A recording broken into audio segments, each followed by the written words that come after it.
Yay, we got it open. Hi, guys. Nice. Couldn't have done it without you. Hello. Hey, sorry about that. We were gonna do bulkheads and stuff, but my person canceled on me on Monday, so now we're switching it up. So this is updates versus repairs. So Yay. let's get it going.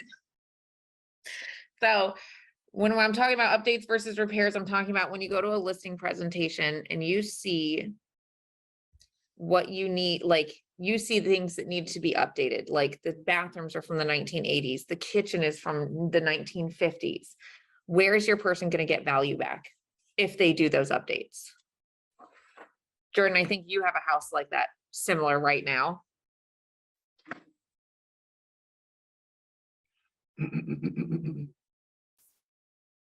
No, okay, that's fine. So, so unless something's in complete disarray and is flip worthy, a lot of these updates are not really going to bring your seller more value. Big repairs bring your seller more value, roofs, HVAC, that's why, in this market that we're moving into, we're going to start getting pre-listing inspections done again, so that they can prepare, because the buyers are going to ask for it anyways. It's just going to make for a smoother transaction for everybody involved. So, let's think. So let me think, hang on. I'm going to screen share here in just 1 second, guys. So I'm going to take,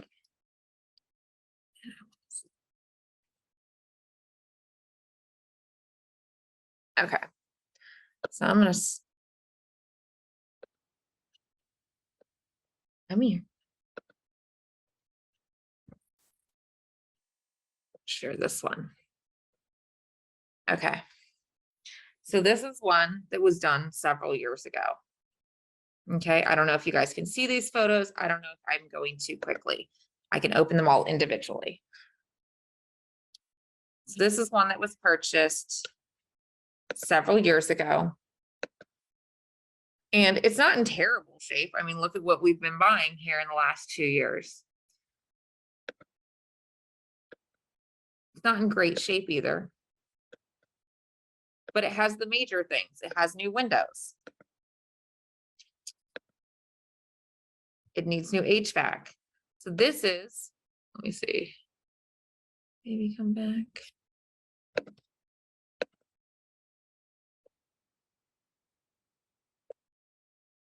This is what it became.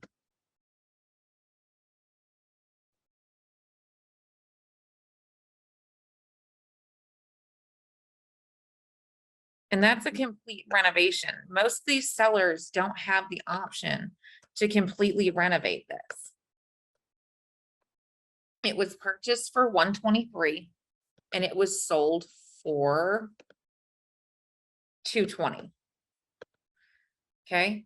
This renovation costs $65,000. So unless your seller is going to put $65,000 into their house, there's no point in putting a brand new countertop on ancient cabinets and not updating the bathrooms. Like, I don't know. Does anyone have an opinion? Oh, go ahead, Craig, and you seem to have an opinion. Oh, no. I just have a frog in my throat. So, I mean, it's all about ROI in business. I mean, Everything started? Okay, I'll show you. yeah, it's all about ROI. Sorry, we were just interrupted. No, just kidding. our great and wonderful leader. Just kidding. The Wizard of Oz behind the curtain. No, no, I mean, it's all about ROI in business. I mean, if you're putting 60 grand into something and you're getting $100,000 back, that's a pretty damn good ROI, I think. But there's a lot of people out here that are putting 60 grand in something and they're not getting 60 grand out. They might get 55 or something and then they're underwater. And then they're like, well, I just put so-and-so, and they probably did it themselves because they're a handy person, and they didn't get a professional to do it. And guess what? I know we have one there. I don't see them on the call today, but somebody that has a listing right now that they were running around freaking some crazy ass county in the Northern Neck. It was they were having issues because somebody did, the homeowner did some electrical work without a permit. So guess what? If this person does this stuff with all this work without a permit, and they were in a city or a town or county or whatever, that they were supposed to have a permit to put a new roof on, guess what?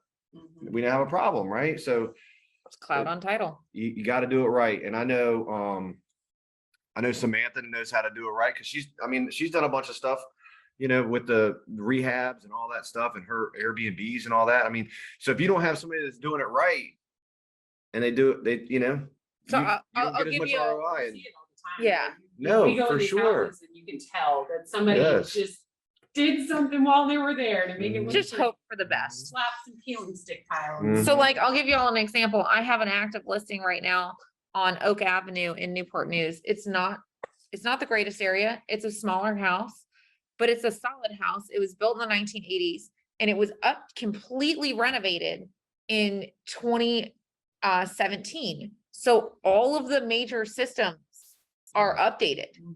Everything is only 5 years old. Well, this particular homeowner made some very interesting interior choices. There are no upper cabinets. They took the dishwasher out because they didn't like the dishwasher. Mm. They painted the entire kitchen sunshine yellow. Hmm. Like, there were rugs everywhere on top of the carpet, which was fine because the carpet wasn't in bad shape underneath.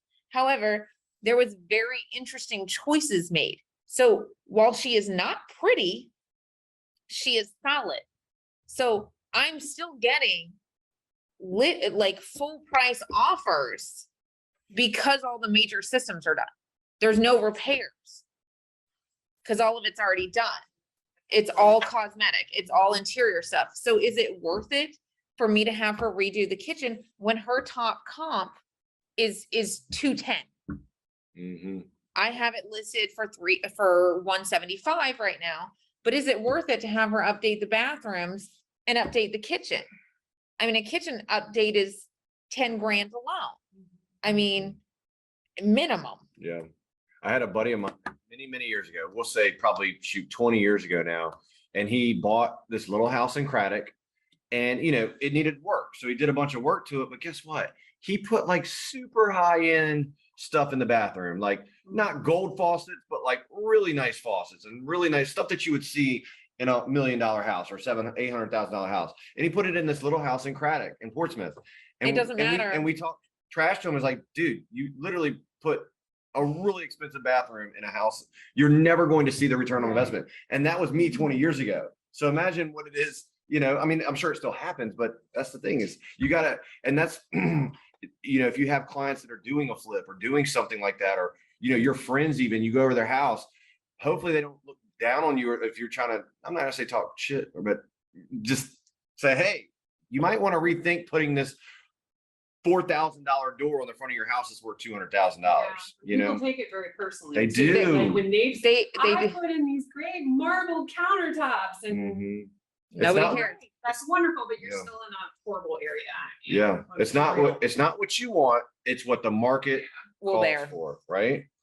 So if you do the math on my one that is listed for 175, so we're gonna count on her losing 9% because in Mhm. that price point, let's be honest, most people need closing costs. It's 3% to closing costs, 3% to the listing agent, 3% to the buyer's agent. That's 9% gone right there. At top of market, which is 210, that leaves us with $191,000. If you subtract the 175 I listed it for, that leaves $16,000. Do you guys think that we could get 3 bathrooms and an entire kitchen upgraded for $16,000? No, she can't make money. Mhm. She's gonna start losing money. She's gonna start losing her net. There's no point. Fixing, like if you have damaged grout in a floor, sure, get the little scraper, scrape the grout out, match the grout, put the new grout in, because then it doesn't look like shit. The biggest thing that I found that is the biggest bang for your buck is a new paint job. Fix the holes in the walls, make everything look smooth, and paint it. Paint it a nice neutral color. It is the make sure that the doors have been painted and that they're not gross. Like that they don't have black fingerprints on them. That is the thing that I have found the most bang for your buck. Or in the kitchen, if you have stainless steel appliances and the fridge broke at some point and now the fridge is bright white. Get a stainless steel fridge. Because it's gonna hurt your resale. People will look at it.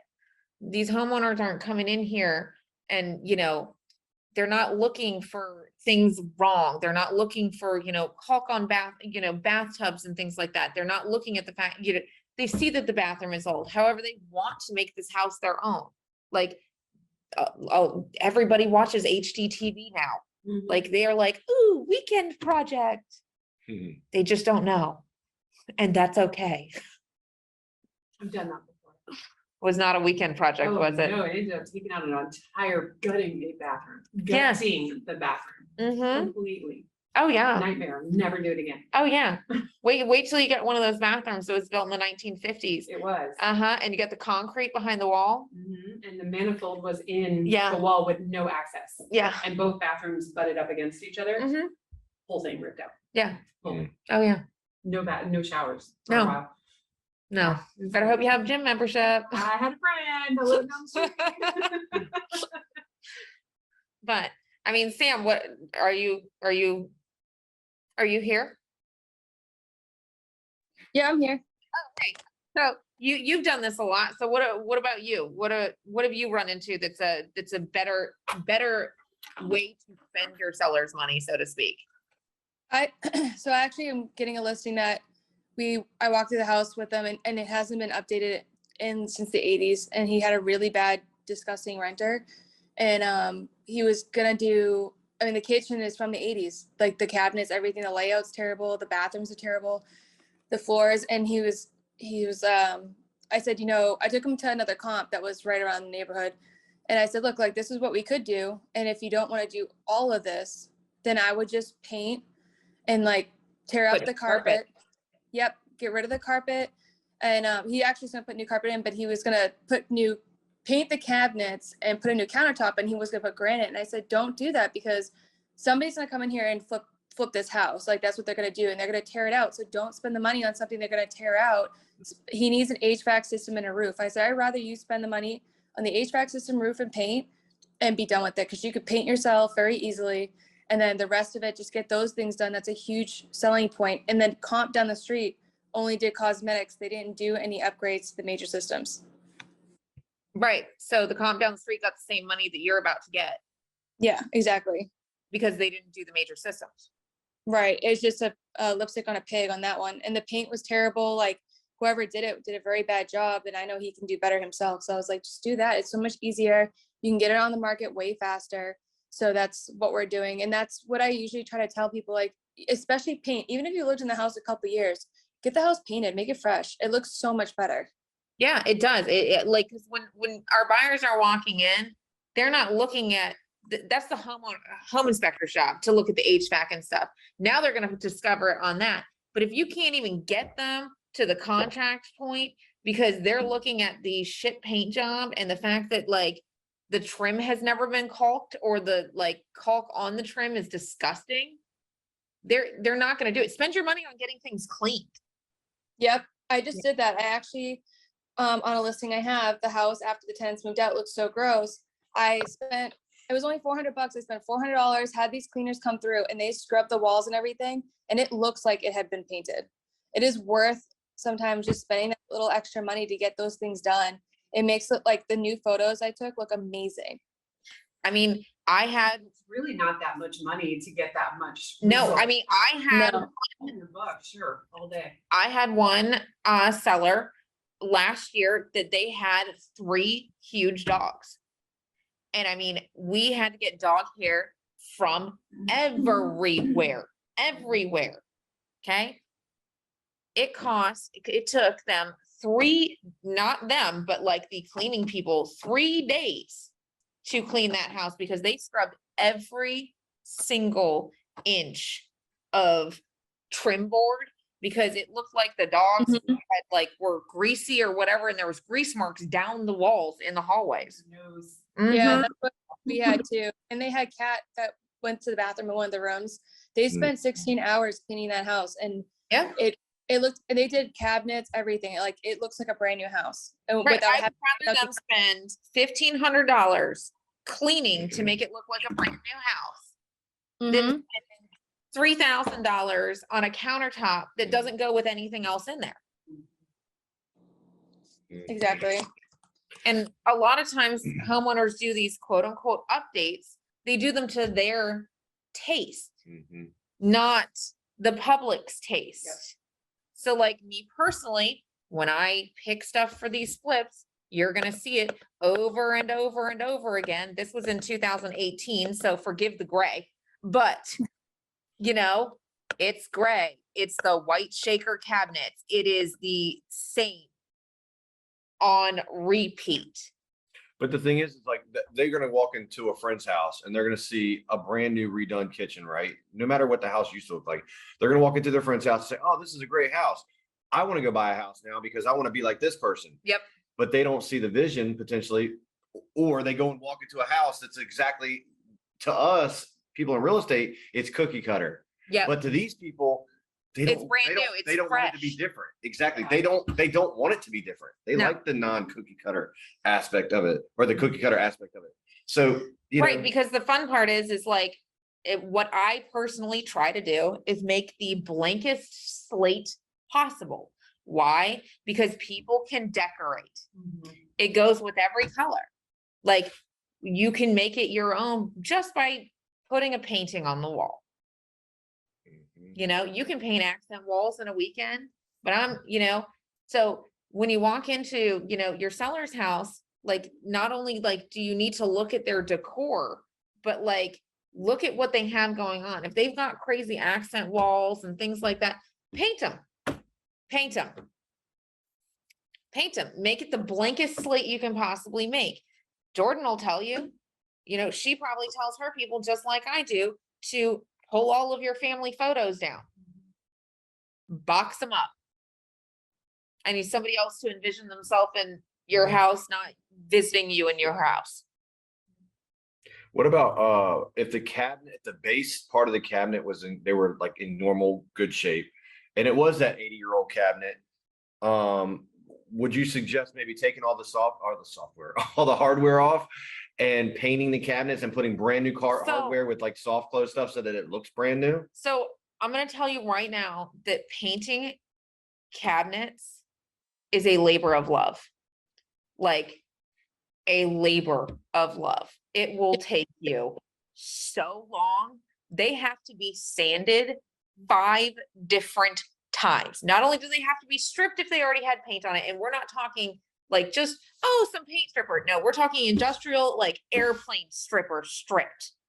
And then they have to be rough sanded, and then medium sanded, and then soft sanded, and then soft sanded again. And then you have to try to paint them and see if it works, and then possibly sand them some more. I hate it's cheaper, literally cheaper to get brand spanking new cabinets Like and builder grade, throw the old ones away. like decent builder grade from Home Depot. Yep, Lowe's. it is so much cheaper to get brand new cabinets than to try to redo those. That makes sense. So much cheaper. I mean, good for you if you can do it. But here's the thing, it depends on the neighborhood. I mean, I got away with not redoing cabinets in one of them that was built in the 1940s in Norfolk because it fell into that very hipstery spot. And I was able to reuse the upper cabinets because while they were very shallow, they were glass all the way up the front. And I didn't have to repaint them. They had that kind of worn look that everybody was into. Like, it had some corner cabinets that were really interesting and I was able to reuse those. It depends on where you're selling at. Like, if you're selling in hipster land, that's what they want. Know your audience, who's buying, know your demographic for who's going to buy this house. Where am I selling this house at? Is it somebody in the Navy that's from the Midwest? Like what is, people like Jordan knows where the heck is Jordan when I need her. So it's know your demographic. I'm right here. But like Jordan knows the demographics, like if you have somebody coming in the military that's from the Midwest, like you're mostly showing them ranches. Like, it's just the way that it is. You may not care about. I the- find most military wants the newer 2-story homes that Okay. end up being in the neighborhoods filled with ranchers, and then they come in and they're like, what is this? Why is this not in the suburb? Right. Because it's like a suburban type houses. Yes. They like the one-offs, but you have to know your audience. But isn't that weird to you if it's like a house in I don't know, Tarleton in Norfolk, and they're all like ranches, and then you have this one house that's super nice. You can tell it's like either super brand new, like they bulldozed the old house, or they just did an addition and put a second story home or second story like that. And it like sticks out like a sore thumb because all the other houses are straight track houses and they all look the same. Whereas that one house sticks out to me. I mean, how do y'all feel about that? Like, is that appealing or not appealing? To me, that would be not appealing to be in the one house on the street that's completely opposite and different than the other 20 houses on the street.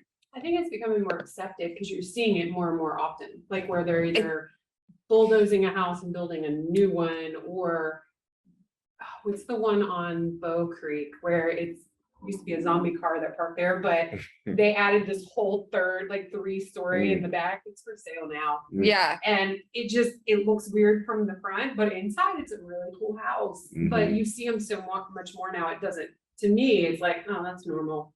I got you. Becoming It's normal. I guess. weird. It is weird, but I think, It is weird. but it is becoming more accepted. And it's just become one of those things where this is just, it is what it is. This is part of this neighborhood now because it is becoming more and more used and more frequently done, especially like if you look into Ocean View. My first house was that weird house on the street where it was the only newer construction house. And now there's like at least a dozen on that same street. Yeah, So that's what they're doing in Ocean View, right? I yeah, mean, they're building these, they're Not taking the affordable. house that maybe is worth, or they're buying it for 150,000. I don't know what they're buying it for now, but Yeah. they're buying it for 150,000 and they're bulldozing the house and building a $450,000, $500,000 house on it, right, Jordan? I mean, I know that's Well, okay, Sorry, what I the can thing show is. you maybe not exactly. quite that much, depending on where in Ocean View, but we're East Ocean View, like the East Beach, Yeah. close to the East Beach, like 19th Bay and stuff like that, 17th yeah, Bay. for sure over there. My point with that one though, Here. Chrissy, was that I noticed when I drove through the neighborhood, a lot of people have done that Mhm. same thing where they made this 2-story house out of the teeny tiny. Right, so like, Yeah, it was Where- 1,000 square foot, but it's a normal lot. You Yeah. can build a big ass house on there. so we're doing the same thing right now. This little tiny track home. Mm. I mean, she rough. Mm. Don't mind her. Hmm. Haha, looks beautiful, doesn't it? So It this, looks like a completely different house now. it is a completely different house now. Have you been upstairs? I didn't go in, nobody was there, but Okay. Okay, so this little tiny house was a short sale. And, the average home buyer can't handle this. We got it for $80,000. And it is becoming, I'm sorry, I'm not screen sharing because I'm trying to find exactly what I'm looking for. But it is becoming a 2-story home.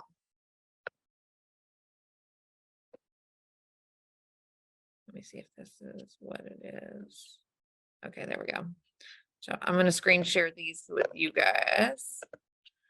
So it is becoming this. It'll load slowly. So we didn't change the footprint, right? No change to existing footprint. But now the kitchen is staying almost where it is, but the entire wall in the back is coming out. There's now a flight of stairs. It'll show you the elevation shortly. So we're actually going up a full second story with it. It went from like 1,200 square feet maybe to 2,300 square feet. But that's again, they built those little track homes over there in South Norfolk, and they are terrible. But here, They're just terrible to look at. They have very low, Bedroom is a closet. they have very low slope roofs. It's a Yeah. weird look for me. For me, no, but we're turning it into, again, into a. So we're turning it into a 2-story home. But yeah, that's, I mean, that's kind of where we're at, and, hi, Angela. So it's kind of one of those things where it's, where's the value at? Because that one, while we got it for $80,000, we're putting $120,000 into it. Normal homeowner can't do that. There's a reason it was short saled. Okay, there's a hole to the outside in the back of the bathroom wall where you could just walk through the side of the house. It was just missing. So if you're in it for Nice. 200, how much are you gonna be able to sell it for? What's the comps for it? 330. My next question is, if you're doing that, let's say that was the first house in South Norfolk in that, I don't know, we'll say 5-mile radius. I know that the appraisers always say, well, they'll just keep going out now until they find a Yeah, comp. but I they get that, won't. but I get that. But my point is like, how do you, as a realtor, how do you comp? How do you find a comp for that home that's in a neighborhood full of track houses?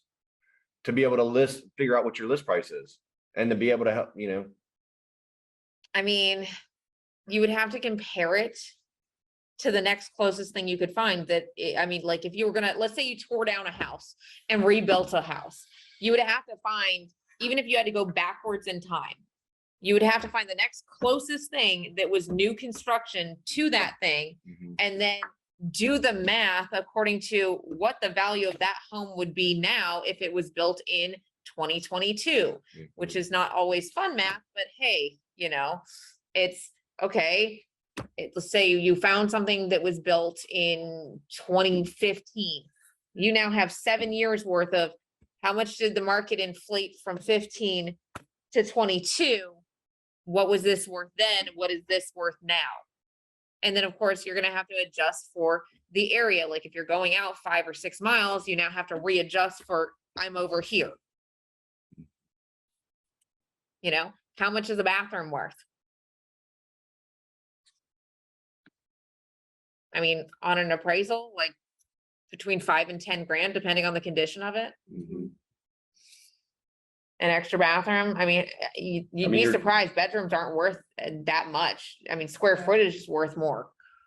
Chrissy, would you have to break down everything you've done for that addition?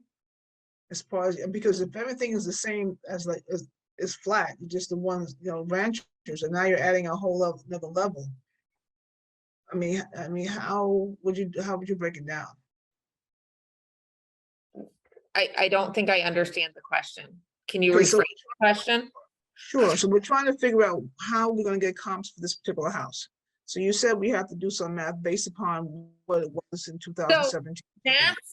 So that is for if nothing was built. Luckily for me, they're rebuilding the whole area. I'm not struggling to find comps. Now, am I gonna price it the exact same as new construction? No.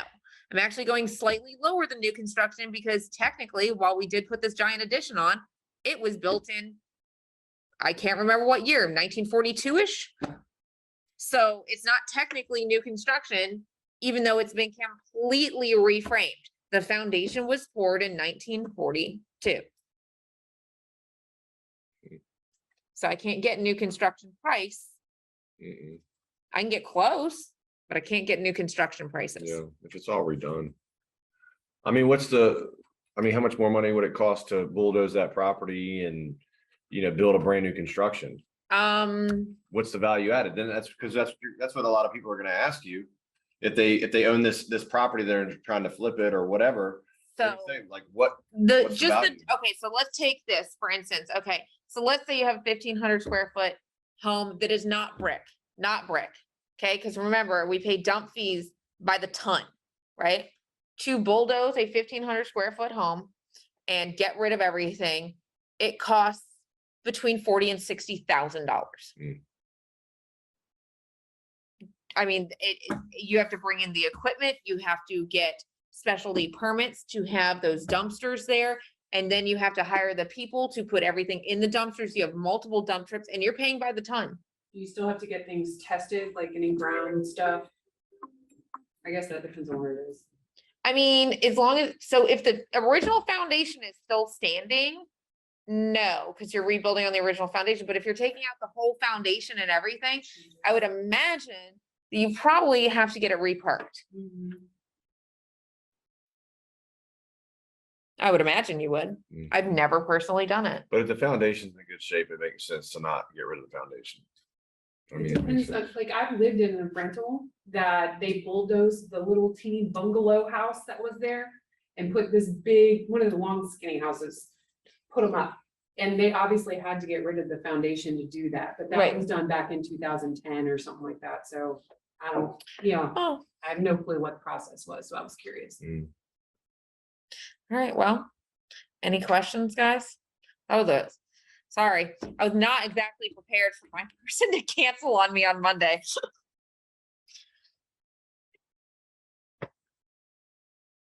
Lots of questions when this comes up. Right? Yeah. Right? It's gonna come up. It's gonna come up more and more and more because sellers are gonna still think that it's, 2020 and 21, and our market is shifting more towards a buyer's market. I mean, it is what it is, and these questions are gonna come up more and more, and, you have sellers that, I had a seller one time that insisted that her house was worth more because it had heated floors in the primary bathroom. The appraiser doesn't care that it has heated floors. I mean, I have a unless question for you. yes, Well, when you have a house and someone wants to add on, so they're doing an MLS and doing a CMA, so you try and match, apples to apples. So this one person has an extra bathroom. So you're trying to add that on to your CMA because you can't find anything else that's different. How much would that extra bathroom be? How would you determine that? Because I know there's a list of how much things are worth per, it's a bathroom or it's a whatever add on. I just don't know what that would value at. so Jordan did a kitchen. really fun class with the appraisers for that. I don't know if they answered that question during that class. And they're coming back in October. Okay. Me personally, Mhm. I add about depending on the condition of the bathroom, I add about $5,000 worth of value. Okay. Me personally, that's my rough number. Obviously you're trying to find something as similar as possible. And, within 5 years, either direction of the year yours was built, sometimes that's not possible. Sometimes you have to go backwards in time and hope you can find something else. It's closer. Thank you. So if that makes any sense. That's my rough number that I work with is approximately, oh, Christy's got rough numbers too. Oh, she does 2,500 for a rough, a half bath. Good thoughts. And Jordan said to make sure we paint the ceilings bright white. Always paint the ceilings bright white. Always bright white and always flat paint. Always flat paint. Not high on the gloss. ceil- Please, for the love of God, always flat paint. Okay, See, I always say eggshell because flat paint is awful. You sneeze on it and it changes colors. right, except for ceilings. So they make specific paint for ceilings. They make flat ceiling paint that does not do Oh, that. yes, for ceilings for sure. Ceiling paint. Yeah, I'm not talking about the walls. Like, no. We need like an eggshell, something with a little bit of gloss so that when I wipe it off with a sponge, I don't end up with all the paint on my sponge. Yes. Yeah, because we have children and stuff, need a little bit of something to wipe something off. So let's talk about lighting. Okay. So you see all these old light fixtures and stuff in these houses, and that is one of, if you're gonna paint and you want to do a little bit of updating, that is one of the least expensive things, as long as you don't go crazy and you buy, so at Lowe's, at Home Depot, in the ceiling fan section, there is literally an end cap that has the contractor ceiling fans that you see all over the place. They are $50 a ceiling fan and they look very nice. If everything is that date, like that is one of the simplest things you can do is to update the lighting. Get rid of the gold. Get rid of the gold, update the lighting. It's one less thing that somebody else is gonna have to do. You can get your value back out of that. It will show better.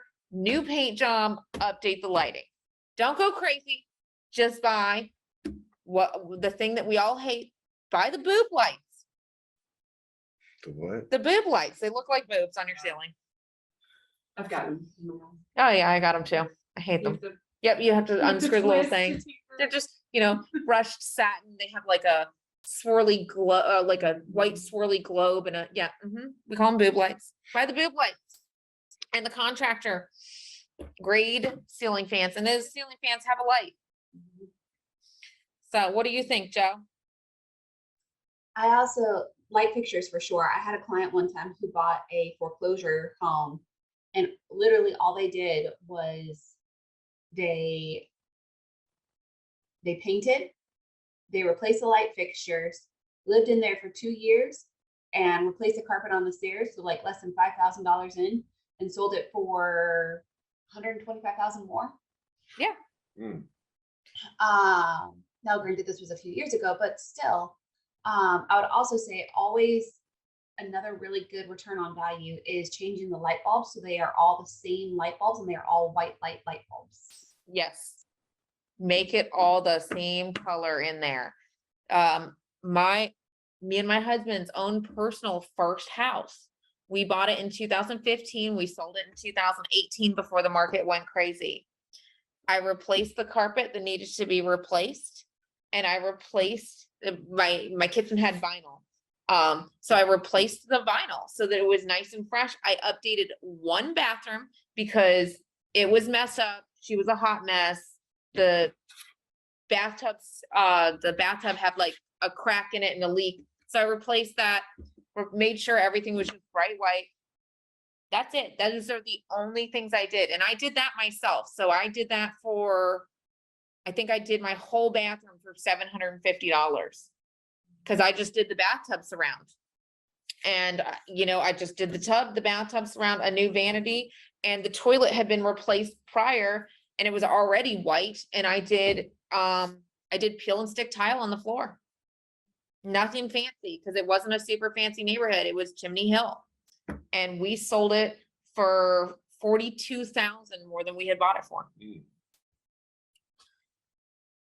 We have, the light fixtures were already upgraded. I think we had replaced a few along the way to make it like nicer, but we didn't, and everything was 80s. It had the shell sinks in 2 of the bathrooms. So you sold it for 40,000 more, but what was your cost to sell the home?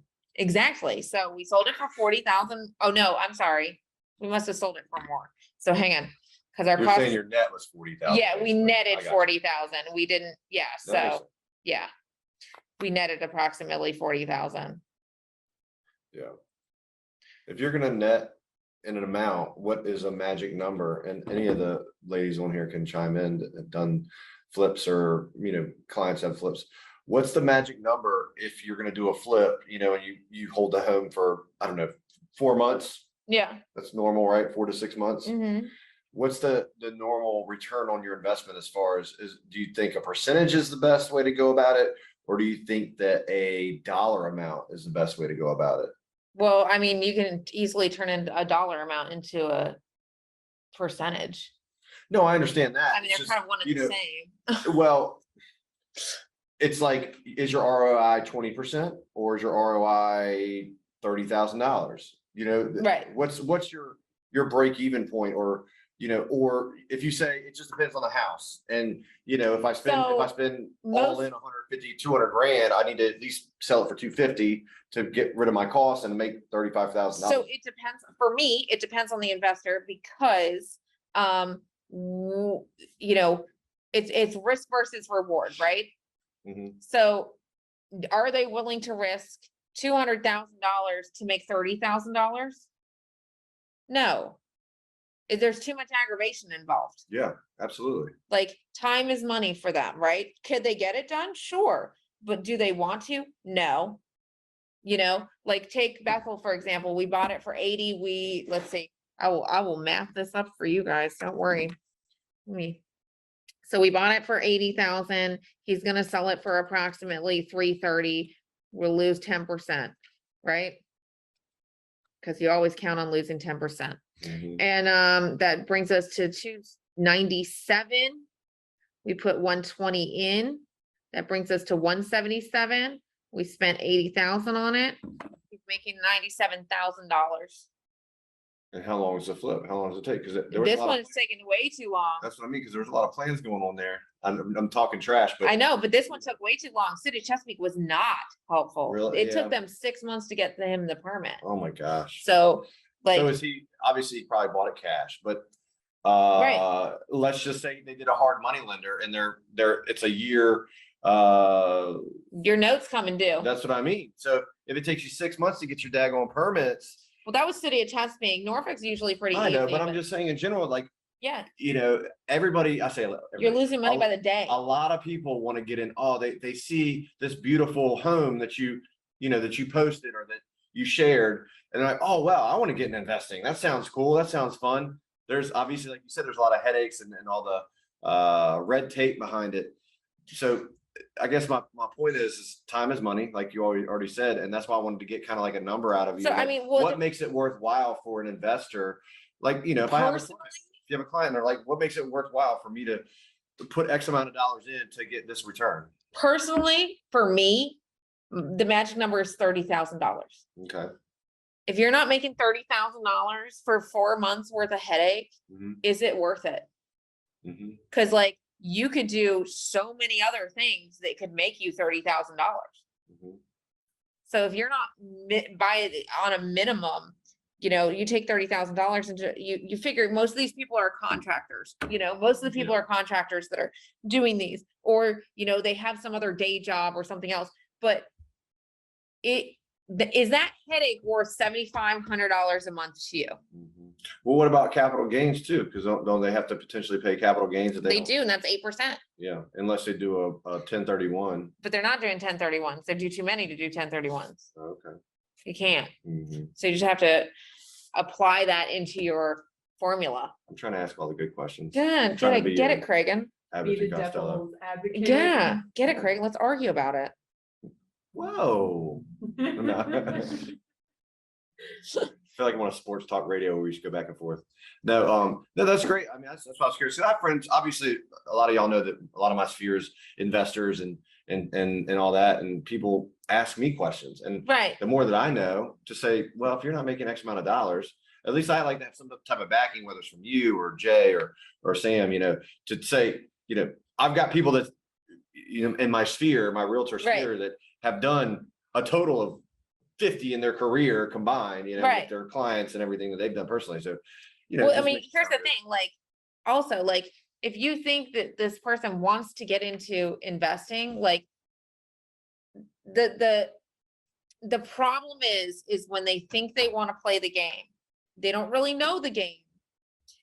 And the biggest problem is that they think they're gonna kill it on every single deal. You're not. Mhm. You have to be turning volume.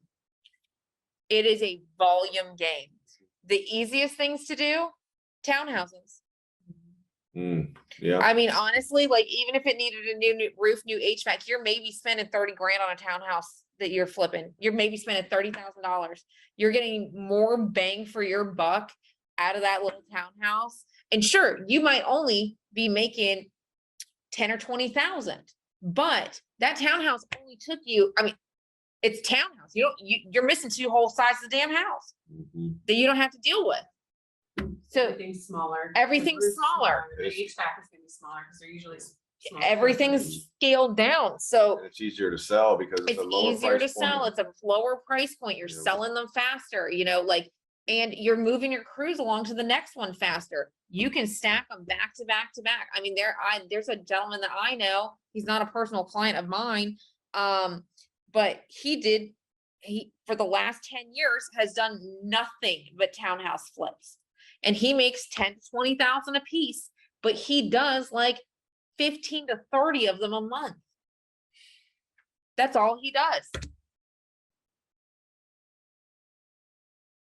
it becomes a volume game. How many can you produce? You know, 30,000 isn't a bad minimum if you can do 4 a quarter. If you can't do 4 a quarter, you're gonna wanna make $90,000. It just is what it is. A lot of headache. It is a lot of headaches. My God. But it is kind of fun for me because I get to pick all the interior pretty stuff. Mhm. So.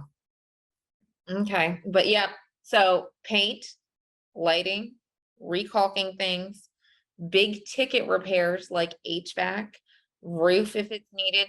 Jordan brought that up in Stump the Broker the other day, like if the rest of the neighborhood doesn't have new roofs, you probably don't need to get a new roof on this house unless it's really gonna affect the sale of this house. Mm. You know what I mean? If the roof is actively leaking, if it's on its last legs, it's probably best to go ahead and get it done. Mm. You know, cause we're going back into a buyer's market. Your buyers are gonna start asking for these things.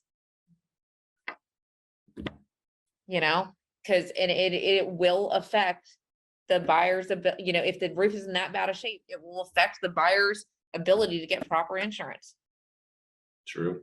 And in certain scenarios, the appraisal, not just a VA appraisal, but I've seen conventional appraisals come back and they're like, you need a new roof. Yeah, You need it doesn't happen often, but it definitely happens. yeah, I It had ha- people over the weekend at the open house, almost all of them asked about the major stuff, the roof, yeah, HVAC, you know, so you're starting to get more questions. right. I mean, with the interest rates higher, you know, More picky. it's not even that people are being, I mean, people should be picky one way or another. I mean, they have to live there.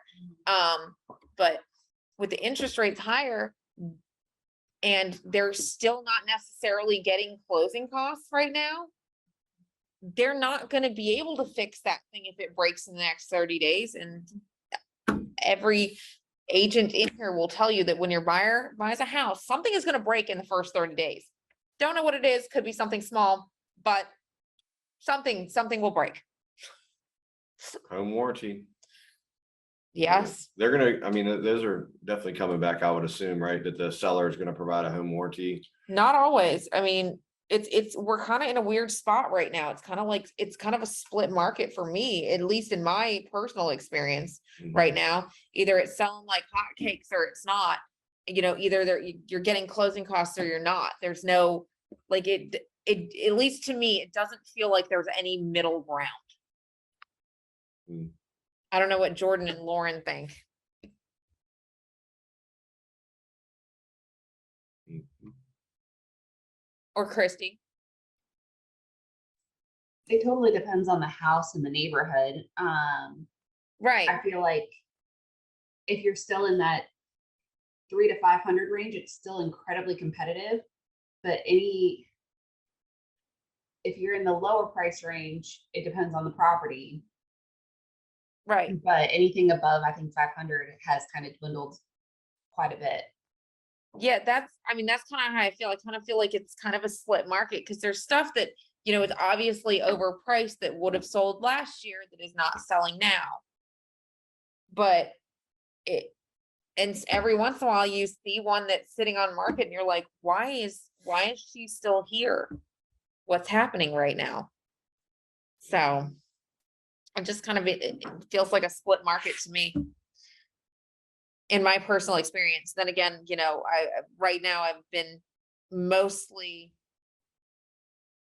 doing the lower end stuff, like under the 250 mark has been, apparently all my clients right now want to be in there. Or I have a set of clients that are over 300 but below 400, and it has been incredibly hard to get them under contract. So it's just an odd spot. But anyways, guys, I'm gonna wrap this up.